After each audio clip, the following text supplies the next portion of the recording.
ऐ चांद कमेटी वालों तुम क्यों चांद फलक पे ढूंढते हो। तो आपने इस तो जैसे लोग कहते हैं ये सऊदी अरब का, हम सारे मानने वाले हैं सऊदी अरब के। सऊदी अरब एक अलग बात है, लेकिन ये शरई मसला। मैं गुफ्तगू का आगाज़ डॉक्टर साहब से करना चाहता हूँ। डॉक्टर साहब, असल बुनियादी सवाल है, हर दफ़ा पूछते हैं मगर शायद किसी के इल्म में ये बात ना आए तो आ जाए।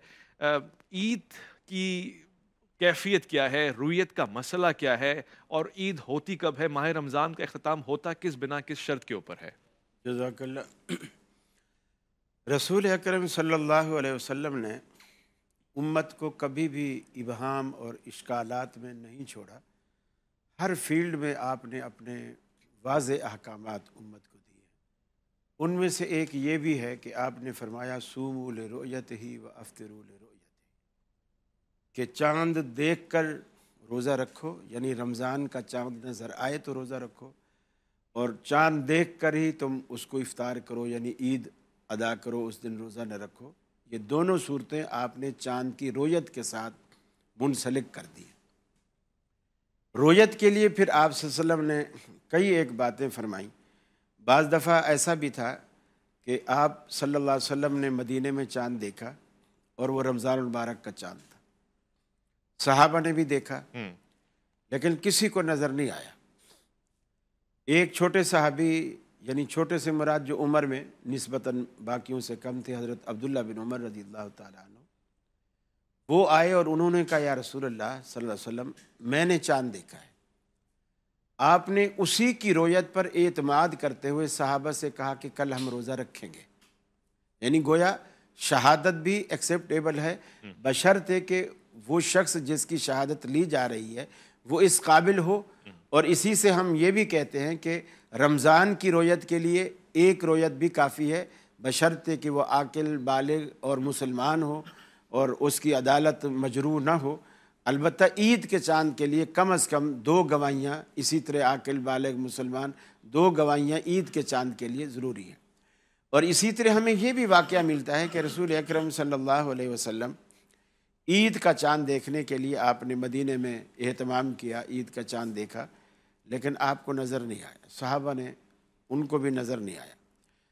लिहाजा अल्लाह के रसूल के हुक्म के मुताबिक कि 29 को तुम चाँद देखो, और चाँद देखना भी 29 को होता है, 30 को नहीं देखना होता। 29 को देखो, अगर तो चाँद नज़र आ जाए सही तो ठीक है, अगले दिन तुम उसके मुताबिक फ़ैसला कर लो। अगर रमज़ान का आखिरी दिन है तो अगले दिन तुम्हारी ईद होगी, शवाल का पहला दिन होगा। और अगर शाबान के आखिरी दिन तुमने देखा है तो अगला दिन रमज़ान का होगा। फरमाया अगर 29 को चाँद तुम्हें नहीं नज़र आता तो फ़अक्मिलुल इद्दा, फरमाया फिर उसकी गिनती के 30 दिन तुम पूरे कर लो। अच्छा, अब इसमें ये इश्काल भी अल्लाह के रसूल ने ख़त्म कर दिया कि मिसाल के तौर पर आज 29 तारीख़ है और हमने चाँद देखा, हमें नज़र नहीं आया क्योंकि यहाँ बादल थे। अच्छा, और पूरे पाकिस्तान में बादल थे, और ये ऐन मुमकिन है कि बादलों के पीछे चाँद मौजूद था। अच्छा, लेकिन हमें नज़र नहीं आया, और तारीख़ 29 है। शरीयत ने ये हुक्म किया कि तुम उसके 30 दिन पूरे करो। बादलों के पीछे खड़ा है वो, हमारी बला से हमें उससे कोई लेना देना नहीं। अल्लाह के रसूल ने हमें शक से बचाया, 30 दिन पूरे करो।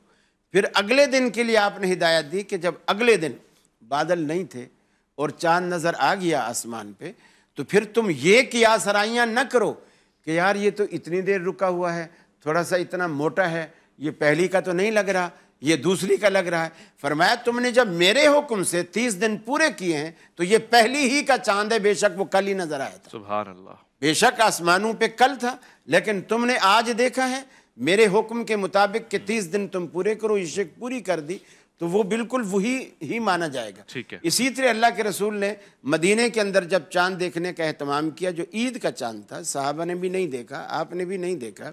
अगले दिन आपने, यानी 30 दिन पूरे करके रमज़ान के, आपने रोज़ा रखवा दिया सहाबा को। अब 30वां रोज़ा है और तकरीबन असर का टाइम है, अच्छा, या असर से थोड़ा पहले का, इस तरह।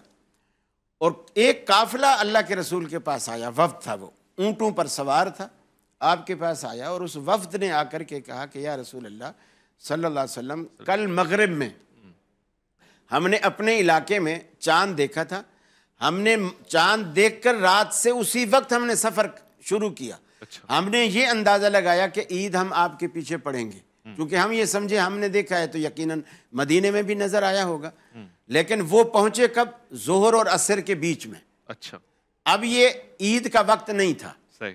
लेकिन उनकी गवाही पर अल्लाह के रसूल ने साहबा किराम से कहा रोजा खोल दो।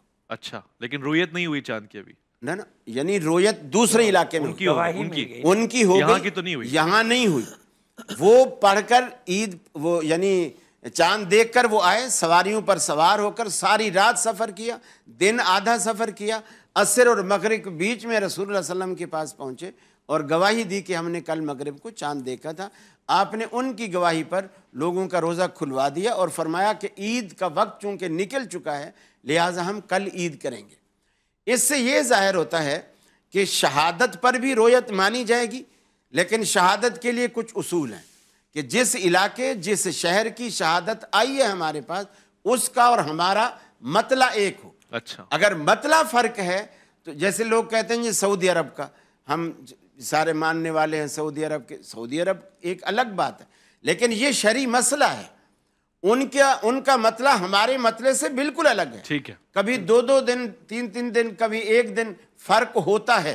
सही है। और उस फर्क को मलूज़ खातिर रखते हुए हम उसको अपना वो नहीं बना सकते, क्या कहते हैं उसको, महवर, कि भी हम उसके मुताबिक ही फैसला करेंगे, ऐसा हम नहीं कर सकते। बहुत खूब, आसान अल्फाज में आपने वाज़ेह कर दिया। डॉक्टर साहब से गुफ्तगू हो रही है। डॉक्टर साहब, ईद पे ये मसाल दरपेश रहते ही रहते हैं हमेशा के तौर पे। अब अगर गलती से कोई 30 दिन का रोज़ा रख ले और उस दिन चांद आगे पीछे हो यानी कम हो, कोई गुनाह तो नहीं आएगा? शवाल के पहले रोजे को कहते हैं शैतान का रोज़ा होता है, मना फरमाया है शवाल के रोज़े रखना। पहले तो जो आपने शुरू में हमें डराया ना इंट्रो में कि रोज़ा जो है वो हफ्ते का, जुम्मे का रोज़ा है और हफ्ते को ईद है, फिर आखिर में जाके कहा कि मलेशिया में चांद नहीं आया। तो मुझे एक बात याद आई, एक दोस्त से कह रहा था कि यार हमारे इलाके में एक बच्चा पैदा हुआ और तकरीबन उस वक्त उसको तोला गया तो 35-40 किलो के करीब उसका वज़न था बच्चे का, और फिर तकरीबन आधे घंटे के बाद वो अपने पाँव पे खड़ा भी हो गया। फिर तकरीबन 2-2.5 घंटे के बाद वो चलने लगा। दूसरे ने कहा झूठ है, बोले नहीं, क्योंकि वो भैंस का बच्चा था। तो आपने इस तरह की खबर दी है, तो मैं उसी तरह सोच रहा करे सब वाह, जबरदस्त।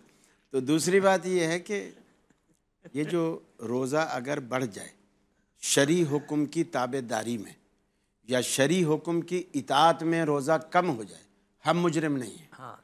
हमने उस शरई हुक्म को फॉलो किया। अगर कम हो गया तो शरई हुक्म ये है कि फिर एक रोज़ा कज़ा करो। अगर हमारी किसी गलती से ऐसा हुआ, हमने उसको फॉलो किया। आज हम देखें चांद नज़र आ जाए, ठीक है। अगर नज़र नहीं आया तो हमें शरई हुक्म ये है 30 दिन पूरे करो। अच्छा। और वो 30 दिन पूरे करने से नतीजा ये निकलेगा कि हफ्ते को हमारी ईद होगी।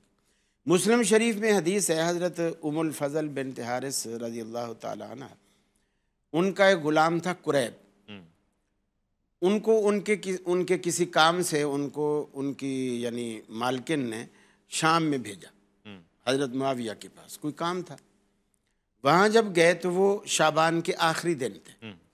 वहाँ गए तो उनको रमज़ान का चांद वहीं नज़र आया और रमज़ान के कुछ दिन निकाल के फिर वो वापस मदीना आए।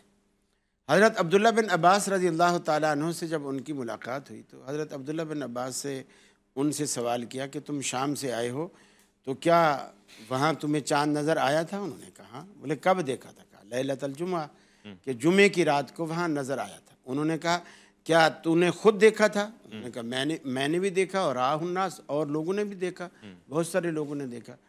फिर उस कुरैब ने पूछा कि आपने यहाँ मदीने में कब देखा? इन्होंने कहा हम लैलता सब्त, यानी हमने हफ्ते की रात को देखा। शाम में जुम्मे की रात को देखा गया और हज़रत अब्दुल्ला बिन अब्बास कहते हैं हमने मदीने में हफ्ते की रात को देखा। तो उस कुरैब ने पूछा अब्दुल्ला बिन अब्बास से कि क्या तुम्हारे लिए अहले शाम की रोयत काफ़ी नहीं? उन्होंने कहा नहीं। हाँ कज़ा अमरना रसूलुल्लाह सल्लल्लाहु अलैहि वसल्लम, हमें इसी तरह अल्लाह के रसूल ने हुक्म किया है। सुभान अल्लाह। हालांकि वहाँ भी रोयत हो चुकी है, यहाँ भी रोयत हो चुकी है। अब जो एक रिवायत मैंने पहले वफ्द वाली आपके सामने पी कि मदीना में रोयत नहीं थी, लेकिन आपने उसकी रोयत को माना, वो रोयत ऐसी थी कि जैसे मिसाल के तौर पर आज कराची से आप मगरिब को ऊँटों पर कुछ लोग रवाना करें तो वो सारी रात सफ़र करें और कल भी दोपहर तक सफ़र करें तो वो कितना चल पाएंगे ऊँटों पर। जाहिर बात है वो ज़्यादा से ज़्यादा अगर जाएंगे, कुछ हैदराबाद चलो क्रॉस कर लेंगे, तो हैदराबाद का तो कराची का तो मतला एक ही है। यानी वहाँ भी रसूलुल्लाह सल्लल्लाहु अलैहि वसल्लम ने यही इशारा दिया कि जिन इलाकों के मतले एक हैं वो इस बात पर बज़िद ना हों कि हम अपने शहर में देखेंगे तो ईद करेंगे या देखेंगे तो रोज़ा रखेंगे, वो उनकी गवाही उनके लिए काफ़ी है। जब मतला एक, अब इसी तरह नाबीना है, एक आदमी देख ही नहीं सकता, क्या वो ना रोज़ा रखे ना ईद करे, क्योंकि हदीस में आता है चांद देख कर रोज़ा रखो, चांद देख कर खोलो, वो तो बेचारा देख ही नहीं सकता। वो जाहिर बात है रोयत पे चलेगा, यानी दूसरे शहादत पे, दूसरों की शहादत पर, दूसरों की रोयत पर चलेगा। तो इसी तरह ये मामला भी जो अल्लाह के रसूल सल्लल्लाहु अलैहि वसल्लम ने सारे अहकामात हमें वाज़े कर दिए, इबहाम में, इश्कालात में हमें नहीं डाला है कि हम शशो पंज में शुमार हूँ और आज अगर चांद नजर आता है ठीक है, कल शवाल का चांद, यानी शवाल में रोजा रखना क्यों मना फरमाया, इसकी कोई वजह है, हिकमत? वो तो ईद का दिन होगा ना, शवाल में रोजा रखना मना नहीं है, ईद के दिन रोजा हराम है। हराम क्यों है, हिकमत क्या है इसकी जानना चाह रहा हूँ। ईद मुसलमानों की खुशी का दिन है और रोजा खुशी के लिए नहीं है। रोजा खुशी के लिए नहीं, जाहिर बात है आदमी सारा दिन भूखा और प्यासा रहता है तो खुश नहीं होता, इसीलिए ईद पे आप देखते हैं घरों में मिठाइयाँ आती हैं, शीर खुरमे आते हैं, यानी सारे खाने आते हैं, यानी खुशी का जो एहतमाम है। हलवे वाले तो खैर आज नजर नहीं आ रहे मुझे, तो यहाँ चूंकि खुशी का एहतमाम होता है तो उसमें ये चीजें सारी लवाज़िमात चल रहे होते हैं, ठीक है, तो खुशी के साथ। मसला जिस तरफ से आ रहा है गुज़िश्ता 70-80 साल से, उसका इलाज क्या है, कहाँ से आ रहा है? आप उसका क्या कर लेंगे? जिस जगह से ऐलान होता है वो ना सूबाई कमेटी है ना वो मरकजी कमेटी है, जिसकी वजह से पूरे पाकिस्तान में ये हंगामा खड़ा होता है हर साल और रमजान में, उसमें उसका इलाज क्या है? आप पेशावर की बात उसके ऊपर, जी मैं वही बात कर रहा हूँ ना कि देखिए उनका कोई इलाज है किसी के पास कि भाई वहां से होता है ना मसला। सूबाई कमेटी को भी मान लेंगे भाई हम मरकजी कमेटी को, वो कमेटी में आते ही नहीं, ना कमेटी में बैठते हैं, वो 1.5 ईंट की एक बिल्कुल अलग उनकी मस्जिद है और वो उसके बाद कहते नहीं, वो उनका मसला ये है कि हम जो कह रहे हैं वो मानो। जी आप हल बता, आप हल बताइए। मेरा माइक खोलें जी, माइक खोलें, कारी साहब का माइक खोलें, हल बता रहे, जल्दी से खोल दीजिए। जी कारी साहब खुल गया? नहीं खुला भाई, कारी साहब का माइक खोल दें यार प्लीज। भाई आवाज आ रही है आपकी? नहीं आ रही। अब आप आखिरी से जल्दी से खोल दें, कुछ कह देंगे माइक पे, कहते हैं जी। चला आ रही है, अभी हमें आ रही है, आप चल रहा है। ऐ चांद कमेटी वालों तुम क्यों चांद फलक पे ढूंढते हो, वाह वाह। ऐ चांद कमेटी वालों तुम क्यों चांद फलक पे ढूंढते हो, मेरे सामने वाली कुर्सी पे एक चांद का मुखड़ा रहता है, ऐ चांद कमेटी वालों तुम क्यों चांद फलक पे ढूंढते हो। भाई सुभान अल्लाह, इसी बात पे हम जा रहे हैं वफ़े की तरफ और कारी साहब ने आज दिल जीत लिया है।